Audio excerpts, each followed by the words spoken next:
milagros de Dios en el Antiguo Testamento.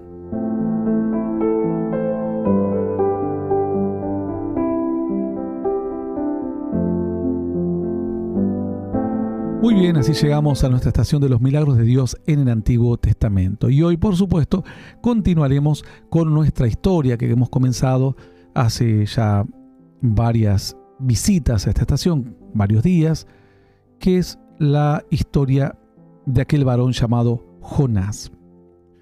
Ya hemos desarrollado todo el capítulo 1 prácticamente. Lo último que vimos es a partir del verso 12, donde Jonás decía: soy yo el culpable, tómenme y échenme al mar, y el mar se os aquietará. Porque yo sé que por mi causa ha venido esta gran tempestad sobre vosotros. Dice la Escritura que los hombres intentaron acomodar la nave como podían, trataron de salir adelante de la situación, pero dice no pudieron, el verso 13, porque el mar se había embravecido aún más y más contra ellos. Entonces ahora no era solamente una cuestión contra Jonás, sino también contra aquellos a quienes no querían aceptar que el sacrificio de un hombre les podía salvar la vida. Dijimos que esto era una figura de Cristo, que el sacrificio de un hombre, porque Jonás le dice yo soy el culpable, él se hace cargo en este caso de su propio error y Cristo se hace cargo obviamente por los pecados de los demás. El asunto era que en la barca la desobediencia no puede estar y alguien la tiene que sacar. Entonces, así como Jonás dijo, tírenme al mar, porque si no mueren todos y ustedes van a morir por mi culpa, así Jesús entonces, dice la Escritura, el Señor cargó en él, en Cristo, el pecado de todos nosotros. Se hizo pecado a causa de nosotros para que podamos sobrevivir en un mar embravecido. Recuerden que el mar embravecido representan luchas, pruebas, el mundo básicamente, y el Señor dijo, en el mundo van a tener aflicciones, pero confíen, yo he vencido al mundo. Dice la Escritura que ellos no quisieron hacer caso porque dijeron, intervino ahora querían ser salvos por sus propios méritos. Dijeron, no vamos a permitir que nadie muera. Subimos juntos a la embarcación, será el destino de todos o de ninguno, será todos o nada. Cada uno a veces interfiere con su propio razonamiento, ¿no? En esta idea de querer uno salvarse a sí mismo según su pensamiento. Como hoy hay personas que dicen yo voy a salvarme si soy bueno, si soy esto. No, la Biblia dice que hay un solo Dios, un solo mediador y que hay un solo camino. El Señor dijo, sabéis a dónde voy y sabéis el camino. Los discípulos le dijeron, Señor, no sabemos ni a dónde vas, mucho menos no podemos saber el camino. Jesús les dijo, yo soy el camino y la verdad y la vida, y nadie viene al Padre si no es por mí. En un momento el hombre tiene que entender que con su propio razonamiento no va a poder ser salvado. Tiene que ser salvado a través del sacrificio de un hombre. En este caso era Jonás. Hoy en día es Cristo Jesús. Dice la Escritura que si confesares con tu boca y creyeres en tu corazón, entonces serás salvado. Y si no, puedes seguir luchando para salvarte solo en esta vida y tratar de llevar la nave a buen puerto.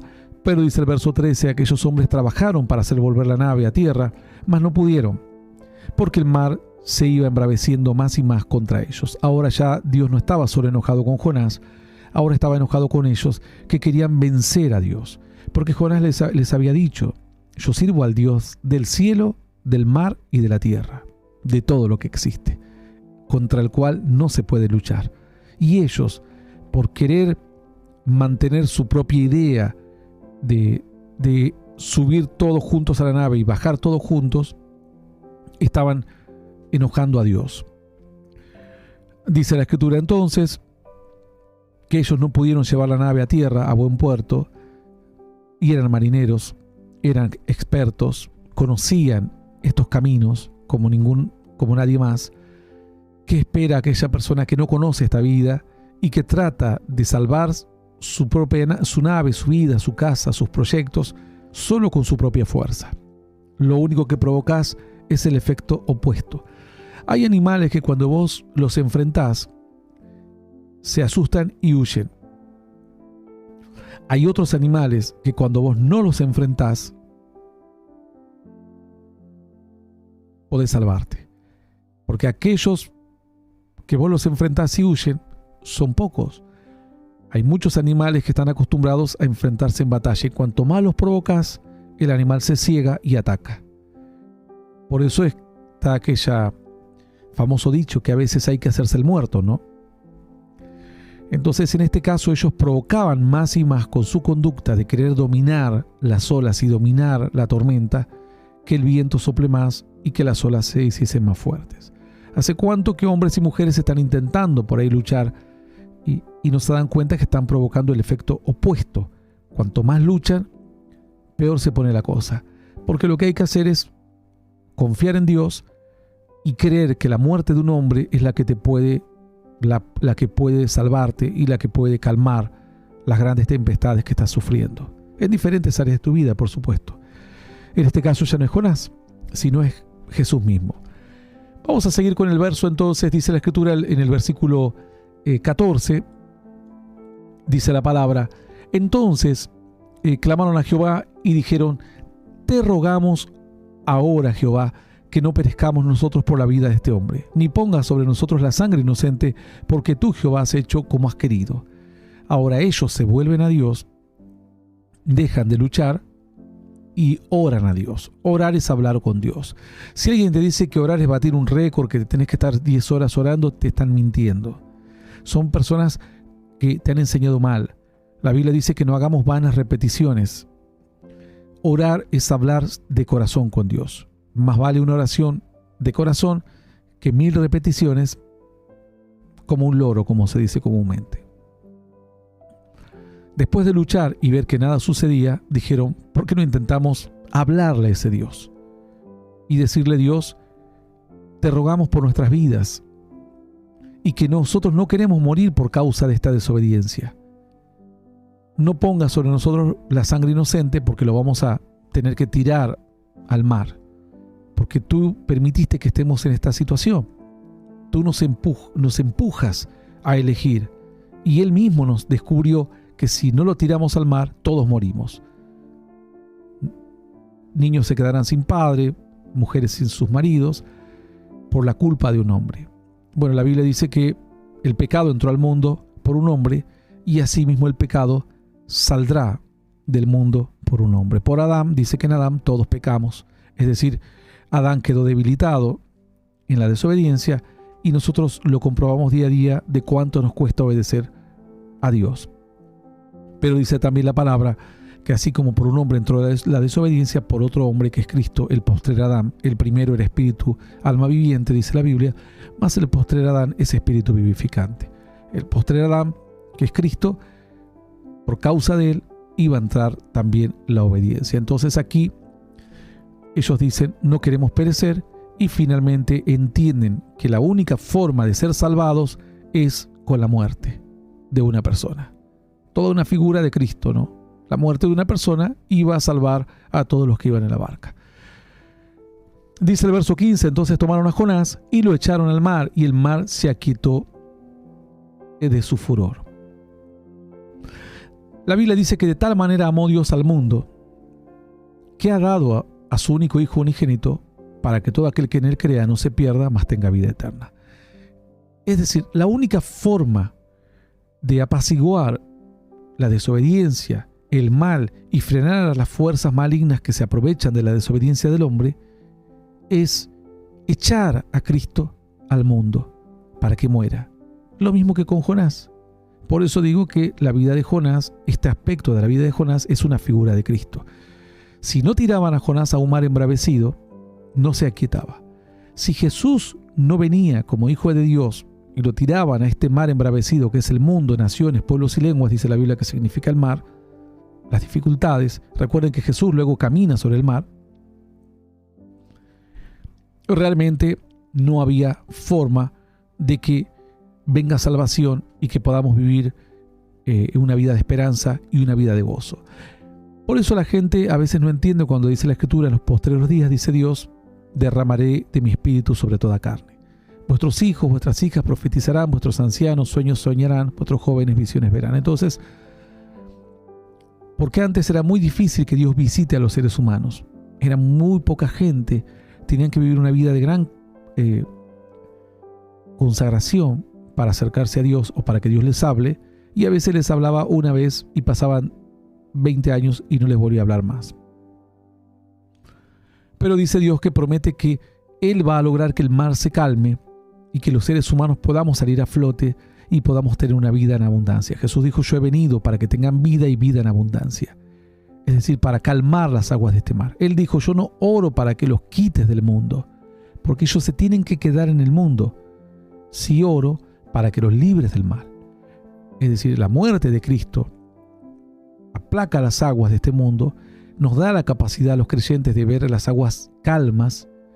Recuerden que en medio de la tormenta, quienes vieron las aguas calmarse fueron los discípulos.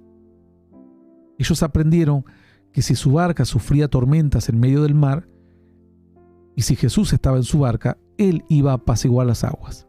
Bueno, en este caso, la muerte de Cristo apacigua las aguas y trae esperanza. Dice que los pastores hacían vigilias, los que cuidaban el rebaño, hacían vigilias en las noches para que los animales no dañen el ganado, y de repente, mirando las estrellas, iluminando en la bóveda celeste en medio de la noche, como siempre lo hacían, de repente empezaron a ver que aparecieron como más estrellas, cosas luminosas que de a poco empezaron a iluminar el cielo, más que el brillo mismo de las estrellas.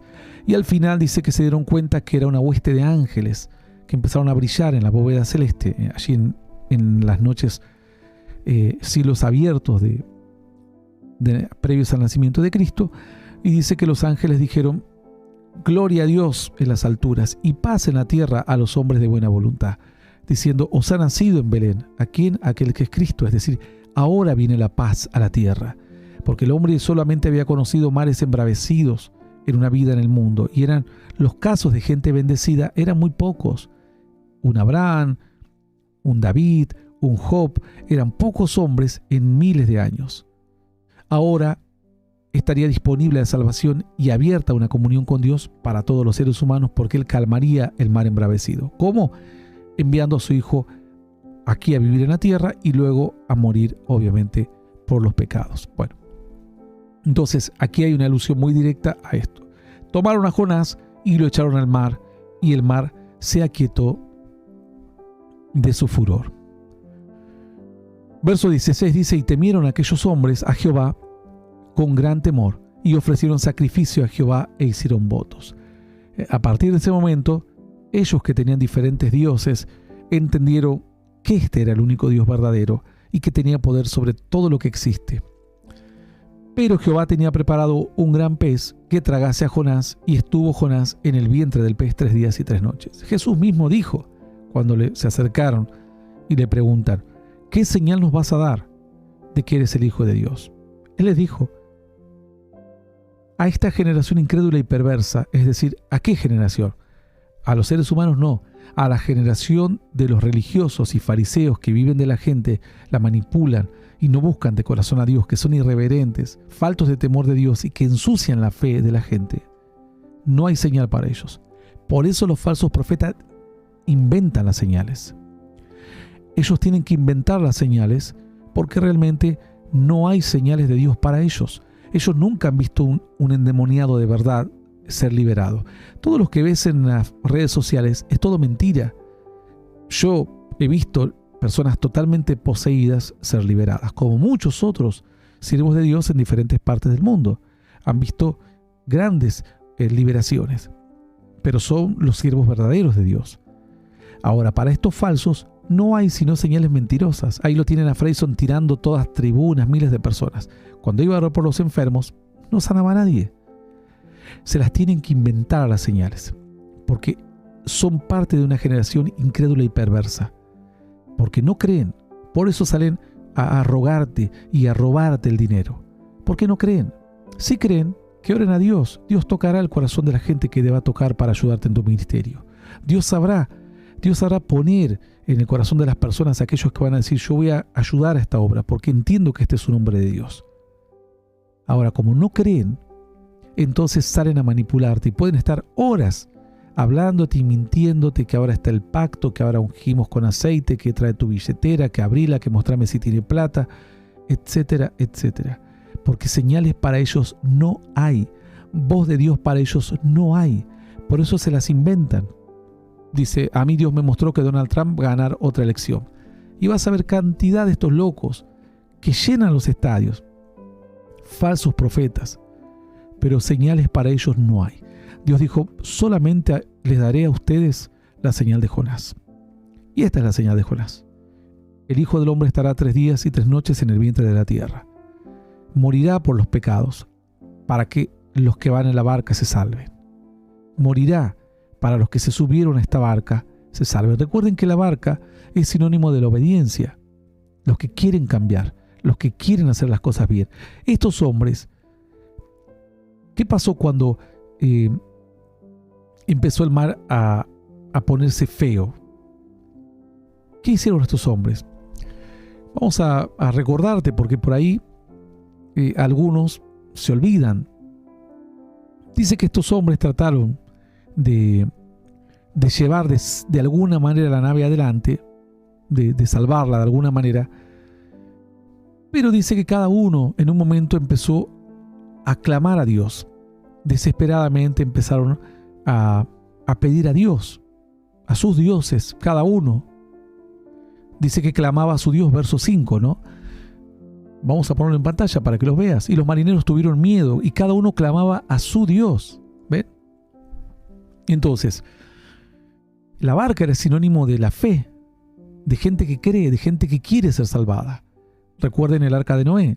La gente que creyó fue salvada. En este caso eran hombres que creían, pero que todavía no sabían bien cómo creer. Hoy hay mucha gente que cree en Dios. Y están en los lugares de falsos profetas. Pero Dios te sacará de ahí. Te llevará a iglesias con sana doctrina. Porque sos un hijo de Dios. Sos un siervo de Dios. No vas a servir a dioses ajenos o a ídolos ajenos o a falsos profetas. Si sos pueblo de Dios, Dios te defenderá. Dios peleará por ti. Dios te traerá luz en el país que sea que te encuentres y te llevará a la iglesia que Él haya reservado para vos. Un refugio espiritual para tu alma. Entonces, el arca es el sinónimo de la gente que quiere buscar a Dios. A veces mal, con lo que tienen, los elementos que tenían. Ellos creían en lo... Pero era gente que creía. Nadie le había hablado de Dios. Hoy hay mucha gente que cree, pero no saben bien cuál es la fe. Dicen, yo andaba con las estacas, con el aceite, con el G12 porque pensé que eso era de Dios. Bueno, pero ahora Dios te corregirá tu fe. Pero estabas buscando tu salvación. Estabas queriendo subirte a la barca y no permitiendo que el mar te hunda. Fíjense que estos hombres querían buscar a Dios, pero estaban equivocados. Pero luego, dice el verso 16, y temieron aquellos hombres a Jehová con gran temor. Después de que Jonás les dice, yo sirvo a Dios, Dios es el que creó los cielos y la tierra, y temieron, dice, aquellos hombres a Jehová con gran temor. Y el mar se aquietó, y ofrecieron sacrificios a Jehová e hicieron votos. Entonces aquí tenemos a estos hombres que ahora conocen a qué Dios servía a Jonás y que ven que ese Dios tiene la capacidad de manejar los cielos, la tierra y el mar, y dicen, este es el Dios que estábamos buscando. Antes, en el verso 5, cada uno clamaba a su Dios, ¿no? Pero aquí todos clamaban a un solo Dios, al Dios verdadero. Antes sería como la religión, el esfuerzo por querer ser salvados de las tempestades. Pero ahora, al ver las señales, iban a creer. Dice la Escritura que cuando tiran a Jonás y el mar se aquieta, ocurre esta señal directa de tiran a un hombre, que simbolizaría la muerte, porque para ellos Jonás estaba muerto. Quienes crucificaron a Jesús pensaron que lo habían matado. Jesús dijo, nadie me mata, yo pongo mi vida y la vuelvo a tomar. Cuando Jesús muere en la cruz, dice que Centurión, al ver las señales, ¿Qué vio Centurión? Centurión era un hombre importante del ejército romano. Dirigía a muchísimos hombres. Él se encargó de cuidar de que nada raro ocurriese alrededor, porque tenía miedo que roben el cuerpo, que hagan algún truco y no lo maten a Jesús, o que se escape, etc. Porque se había armado una situación muy importante alrededor de la figura de Cristo. Los marineros tiran a Jonás al mar, y cuando ven que el mar se aquieta, dicen: verdaderamente este es el Dios único. Temieron, dice. Tomaron a Jonás, lo echaron al mar, verso 15, y el mar se aquietó de su furor. Y temieron aquellos hombres a Jehová con gran temor, y ofrecieron sacrificio a Jehová e hicieron votos. Cuando Centurión vio que Jesús murió, dice que la tierra se oscureció desde las 12 del mediodía hasta las 3 de la tarde. Las piedras se partieron, rocas empezaron a crujir y se partieron. Hubo un terremoto, los sepulcros se abrieron. Y entonces Centurión, al ver todo esto, dijo: verdaderamente este era el Hijo de Dios. Creyó, nadie le predicó. Creyó porque él en su corazón era como uno de estos marineros. Tenían sus dioses, tenían su fe, mal direccionada, pero quería ser salvado, quería la guía del cielo. Obviamente equivocado, como estos hombres. Pero cuando estos hombres vieron las señales de parte de Dios, ahora dice que creyeron en Dios, ofrecieron sacrificio e hicieron votos hacia Dios, para con Dios. Y Centurión dijo: verdaderamente este era el Hijo de Dios. Y la gente, al ver todo esto y al ver lo que dijo Centurión, porque no lo habrá dicho como un pensamiento, lo gritó, porque esto quedó registrado. Había gente que fue a ver cómo Jesús moría, otros que se burlaban y otros que lloraban, y otros que se sentían que la historia de la salvación y del Mesías, que parecía verdad, parecía que se acababa todo. Y al ocurrir todo esto, la tierra se oscurece misteriosamente, hay un temblor, las piedras comienzan a partirse, los sepulcros se abren, la gente empieza a gritar, otros a llorar. Y Centurión ante todo esto gritó: verdaderamente este era el Hijo de Dios. La gente empezó a golpearse el pecho y a tirarse tierra en la cabeza y decía: hemos matado al Hijo de Dios, su sangre sea sobre nosotros y sobre nuestros hijos. Y los que salieron riéndose para burlarse de la fe, entraron y se fueron a su propia realidad, llorando a sus propios hogares a esconderse. Estos hombres quedaron totalmente conmovidos. Cuando la Biblia hace de hacer voto, habla de hacer un pacto con Dios. Recuerden Naamán, cuando fue sanado de la lepra, le dijo a Eliseo: le ruego a mi Señor que a veces voy a tener que entrar y acompañar al rey, al Dios pagano, porque él va a servir al Dios pagano. Pero a partir de este momento, dijo él, yo voy a hacer un voto. Al único Dios al que voy a servir es al Dios del pueblo de Israel. Es a Jehová Dios, al único. Estos hombres también hicieron votos. Pero Jehová, dice, tenía preparado un gran pez que tragase a Jonás, y estuvo Jonás en el vientre del pez 3 días y 3 noches. Para sorpresa de muchos, Jonás no iba a morir. Jesús había dicho: la señal de Jonás les voy a dar a ustedes. Ustedes van a creer que me matan, pero no voy a morir. Voy a descender a las partes más bajas de la tierra, 3 días y 3 noches. Y luego me voy a levantar. Así, después de 3 días y 3 noches, veremos qué es lo que ocurrió con la vida de Jonás y cómo se relaciona, qué pasó, porque ahí en el vientre del pez algo pasa. No es que estuvo ahí como dormido, algo sucede. Y algo sucede también en el vientre de la tierra. Bueno, una historia muy muy buena, con mucha enseñanza cada versículo, por eso vamos un poco lento, pero prefiero que aprendan bien y que aprendan todas las enseñanzas que tiene escondidas el libro de Jonás. Mañana continuaremos con esto que se llama Milagros de Dios en el Antiguo Testamento. Nos vamos de la estación.